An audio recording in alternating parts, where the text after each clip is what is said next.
Hi, hello everybody. So today I would like to bust a myth, and it's the sugar myth actually, and it has to do with fruit. So it's not just any old sugar, no, it's fruit sugar, it's fructose. It has been declared the enemy number one, and I would like to let you know that this is actually complete nonsense. So, um, if we look at our current diet, which is very high in protein and very high in starches and grains and things like that, and we look at the current state of our health and or the healthcare system, which is failing so many people quite miserably, really, then I think it becomes very clear that the food we've been eating is actually not done us any favors at all. And I know I've said this before in a different video, but I'm going to repeat it. There's a difference between a protocol, a diet, and a lifestyle. So when we're talking protocol, it's a very specific, tight plan with different components to it, with quite tight food groups within that protocol. And then there's a diet, which could be for weight loss, or it could be a bridge between the protocol and the lifestyle, to transition over to the lifestyle that actually is livable for you, and to ensure that you can stick to it and maintain a healthy lifestyle, especially when you come from a protocol, which means you come from a lifestyle of disease and misery and being very ill and just not having a life really, in essence. So the reason why I wanted to come on today is, as I said, is I want to bust the myth about fruit not being healthy for you. Let's just compare fruit and proteins for simplicity and for what I can really realistically talk about in a short video. So protein is called a second-hand amino acid. And the reason for that is quite simply this. When we ingest a protein, our body has to break it apart. It has to take the end bits off, take the middle bits, break those apart, reassemble them, put them back together, and that is then your amino acid, which then goes into the structure. Amino acid is nothing different than a structure. Every food has amino acids. It's a building structure, right?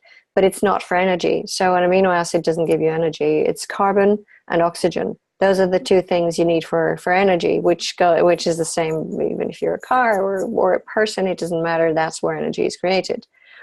And when you eat fruit, you have clean energy. It's a straight hit. It really gives you immediate and instant energy. Why? Because it's a simple sugar. Your body doesn't have to break it down and mess around with it.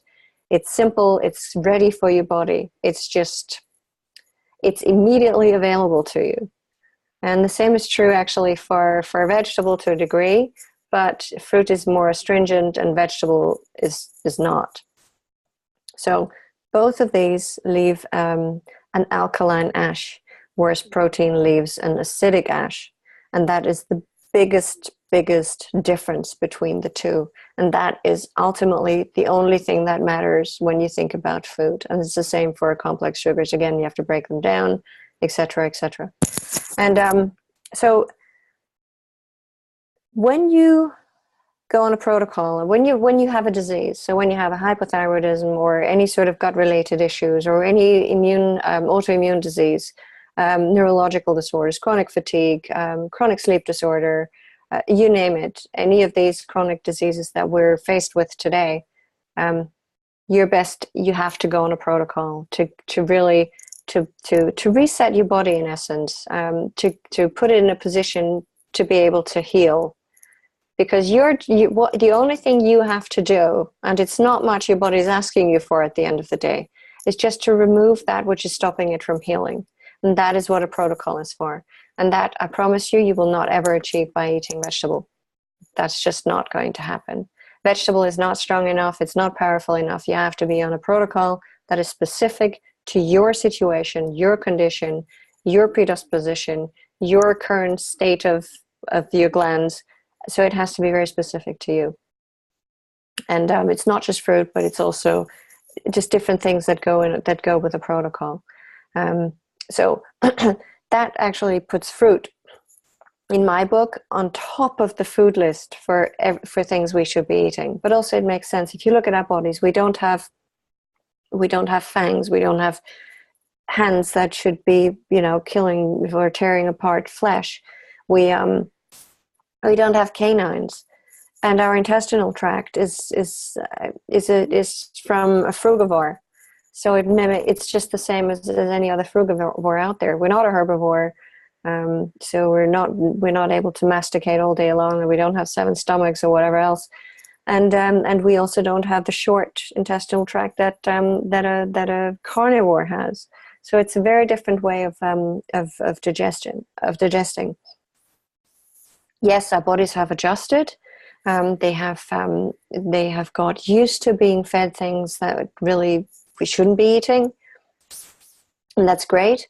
And so that sometimes means once you have a healthy body. So if you've been ill and you've repaired your body and it's clean and it's functioning and it's up and running the way it should be, and you're healthy, then you have brownie points. You can do the odd whatever it is that you're craving at the time, and your body will forgive you and it'll still be able to cope, and that's okay.